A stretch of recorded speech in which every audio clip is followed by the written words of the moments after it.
Olá, bem-vindos ao podcast Deuses e Devotos. Meu nome é Marcos André, eu sou professor de História e este é um podcast dedicado à história das religiões. Este é o episódio de número 45 deste podcast sobre gnosticismo, a religião proibida. Bom, imaginemos que estamos aqui no ano de 1945. Um camponês egípcio chamado Muhammad Ali está ali cavando a terra e perto de uma aldeia chamada Nag Hammadi, no Alto Egito. Ele não estava procurando nada especial, só tentava achar fertilizante para o solo. Mas ele encontra ali um jarro de argila enterrado. Na realidade, ele encontra 13 códices de papiro protegidos por um material de couro. São 52 tratados escritos em língua cópita, que é a língua do Antigo Egito. Bom, ele não sabe o que encontrou, né? Na realidade, ele encontra uma das maiores bombas religiosas da história moderna. Esses textos tinham sido escondidos por monges há mais de 1.600 anos para escapar da ordem de destruição desse material pela igreja. Eram evangelhos proibidos, né? Os textos da religião que Roma quis apagar para sempre. O gnosticismo.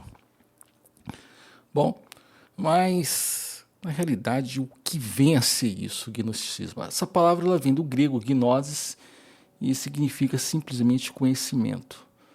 É a experiência mística do divino diretamente em si mesmo. Então é um conhecimento interno e transformador porque interpreta que a iluminação vem de dentro. Então, entende-se como o gnosticismo uma escola ou corrente esotérica cristã que é identificada nos meados do século I, né? E permaneceu durante quase 5 séculos, até o século VI, propagando-se ali pela Palestina, Síria, pela Ásia Menor, Arábia, Egito, Itália e Gália. Então não é uma seita marginal de fanático, né? É um movimento intelectual que foi espalhado ali por todo o Mediterrâneo e vai coexistir com o cristianismo nos seus primeiros séculos, né? Então, o que esses monges, né, dessa corrente do cristianismo primitivo, cristianismo inicial, o que eles acreditavam e por que isso era tão perigoso assim? Bom, primeira coisa, a salvação vem do conhecimento e não da fé. Então, para o cristianismo ortodoxo, você se salva pela fé em Jesus Cristo, né? Para os gnósticos, a salvação vinha do autoconhecimento. Ele vinha de uma compreensão ali profunda, que é de onde você veio. Então, algumas diferenças concretas ali passam por uma leitura simbólica e não literal dos livros sagrados. Então, a procura da salvação através do conhecimento e não através da fé. E o conceito de ressurreição, que não se refere ao corpo, mas sim à iluminação espiritual da consciência, né? Então, para os gnósticos, o mundo foi criado por um Deus menor e imperfeito. Bom, eles partem do pressuposto de que se Deus é perfeito, o mundo não pode ter nada que seja imperfeito, né? Não pode ter miséria, não pode ter nenhuma coisa ruim. Então, um Deus menor havia criado o mundo e por isso que o mundo é imperfeito. Então, esse tipo de pensamento, ele perturba a igreja, né? Porque para os gnósticos o universo material não foi criado pelo Deus Supremo, né? Ele foi criado por um Deus que é menor e que é cheio de falhas, e por isso o mundo é cheio de falhas. Então, segundo eles, o mundo surgiu através de um erro. Aquele que criou queria criá-lo imperecível e imortal. Ele vai ficar aquém de alcançar o seu desejo. Isso está no Evangelho de Filipe. Então, o que isso significa para a igreja? O Deus do Antigo Testamento, para os gnósticos, não era o Deus verdadeiro. Ele era o demiurgo, ou seja, um criador imperfeito. E Jesus era um revelador, não um sacrificado.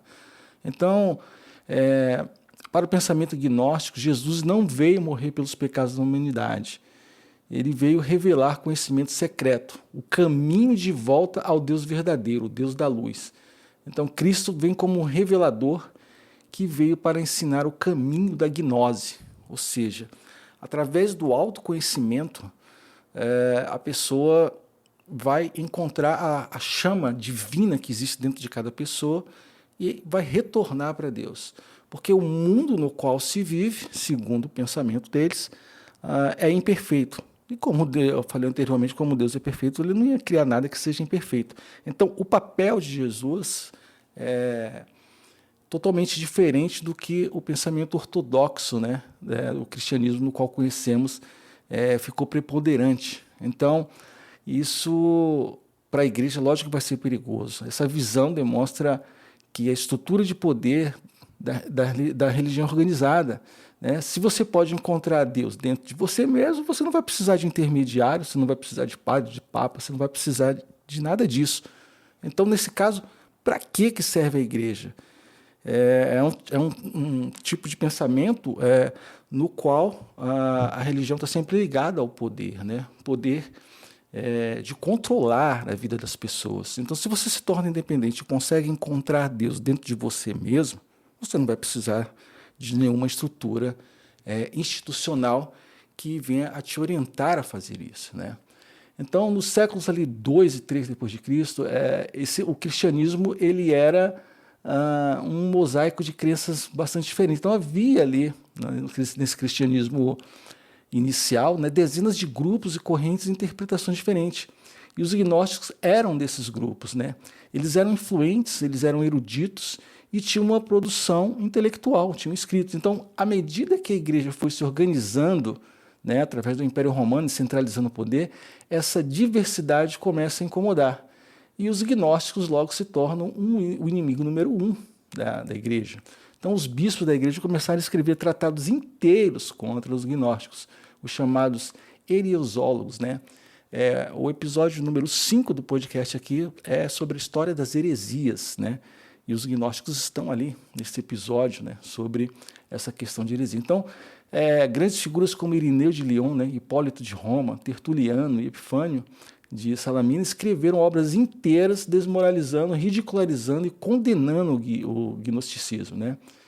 E por que tanta energia através disso? Porque a ameaça era real, era um pensamento contrário a um poder vigente. Então os gnósticos tinham seus próprios evangelhos, suas próprias comunidades e uma visão pessoal particular sobre Jesus.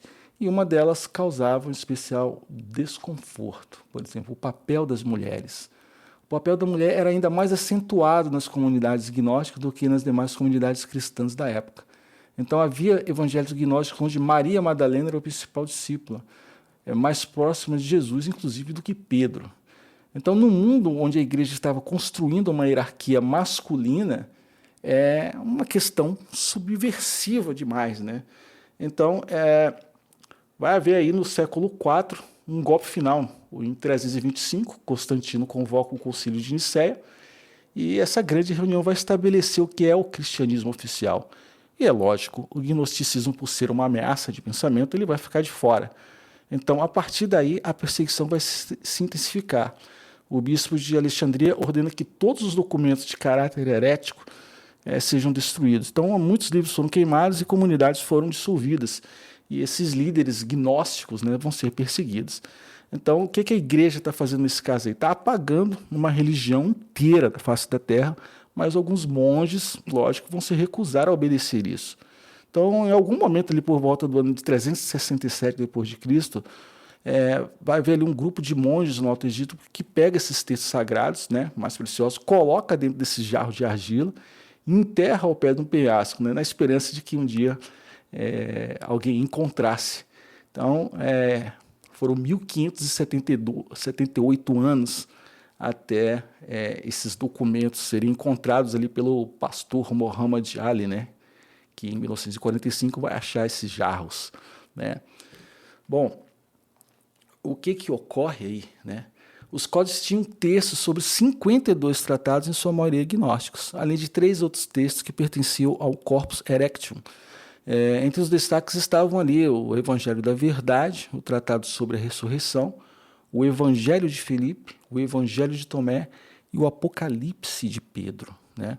O Evangelho de Tomé é muito famoso, talvez seja o mais impactante de todos, porque contém 114 ditos atribuídos a Jesus, e muitos deles sem paralelo, né, com os evangelhos canônicos. Então, há ali uma mensagem de autoconhecimento que é muito radical e é completamente diferente do que a igreja prega, ou do que a igreja pregava já na época. Então, a descoberta dessa biblioteca de Nag Hammadi é considerada mais importante para a história das religiões do que, inclusive, muitos atestam o manuscrito do Mar Morto, na opinião de alguns especialistas. E é muito fácil entender por quê. Esses textos vão revelar que o cristianismo dos primeiros séculos era muito diferente, era muito diversa, muito plural e muito mais rico do que a versão oficial sempre admitiu. E qual o legado disso tudo? Bom, a igreja ela vai conseguir apagar, né, o gnosticismo, né, como um movimento organizado, mas ela não vai apagar a ideia, porque ao longo de toda a Idade Média esse gnosticismo continua, essa chama continua. Então, vão haver ali alguns movimentos que são considerados heréticos, né, perseguidos, mas que continuam a sobreviver. Então, os cristãos gnósticos lançaram alguns fundamentos de uma escola iniciática de mistérios cristãos, ramificando-se ao longo de toda a Idade Média, do Renascimento e da modernidade.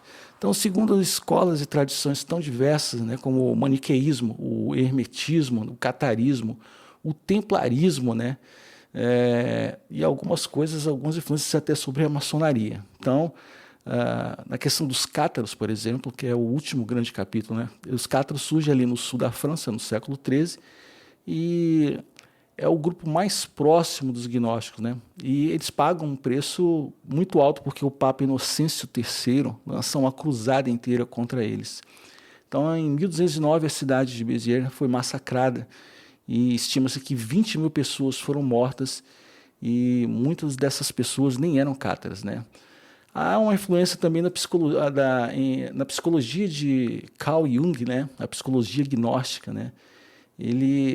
Esse psicólogo funda a psicologia analítica, né? E ele sentiu uma profunda conexão com o gnosticismo e criticou a espiritualidade cristã ocidental, que considera essencialmente externa. Então, na perspectiva de Jung, o Ocidente cristão considerou o ser humano plenamente dependente da graça divina, enquanto que o gnosticismo defende que o ser humano é a causa do seu próprio desenvolvimento superior. Então, o Jung ele vai ver nos gnósticos aí algo que a psicologia moderna vai redescobrir, a ideia de que a cura e a transformação vem de dentro da pessoa. A cura vem de dentro para fora, né, dessa reação. Então, quando você tem esse autoconhecimento, você se torna um iluminado, como dizem os budistas, né, e você se transforma, né. Então, o gnosticismo influencia, né, até hoje o cinema, né, porque, por exemplo, o mundo, em alguns filmes, é uma ilusão criada por forças malignas. Então, tem sempre um herói que precisa despertar uma verdade, né, por meio do conhecimento. Então, isso está até no filme Matrix dessa forma, né? O filme Matrix é um filme importante e ele tem essa pegada. Então, o que a gente pode concluir disso tudo, né? Que o gnosticismo, ele lembra que a história da religião nunca foi uma linha reta, né? Então, sempre existe na história das religiões, né, outras vozes, outras interpretações e outros caminhos, né, do que a versão oficial que nós estamos acostumados a considerar como sendo verdadeira. Então, qualquer que seja ela, né, sempre precisou de um esforço imenso para se tornar a versão oficial de algo. Então, a igreja não vence o debate com o gnosticismo por ter melhores argumentos. Ela vence porque tinha o Império Romano do seu lado. Então, a igreja tem o poder político nessa época já, tem o poder militar e tem o poder econômico e vai impor ao longo dos séculos a sua própria visão de mundo. Então, os gnósticos, vamos dizer assim, que eles não perdem a batalha histórica, né? A pergunta que eles faziam, né? Existe realmente caminho de volta ao sagrado que que passe por dentro de mim? Essa pergunta ela não morre. Então, ela está em Jung, está no Matrix, no filme, está na meditação budista, né? Que virou uma tendência muito forte, uma moda no Ocidente.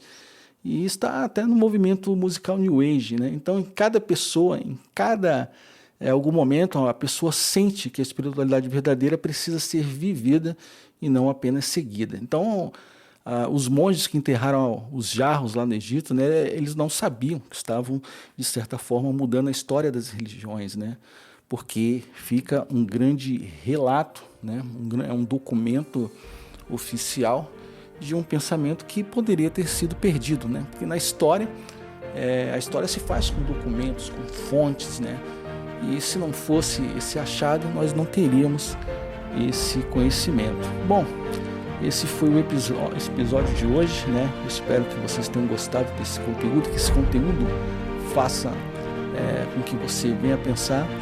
E se puder, compartilhe o episódio número 45 e até o próximo. Obrigado.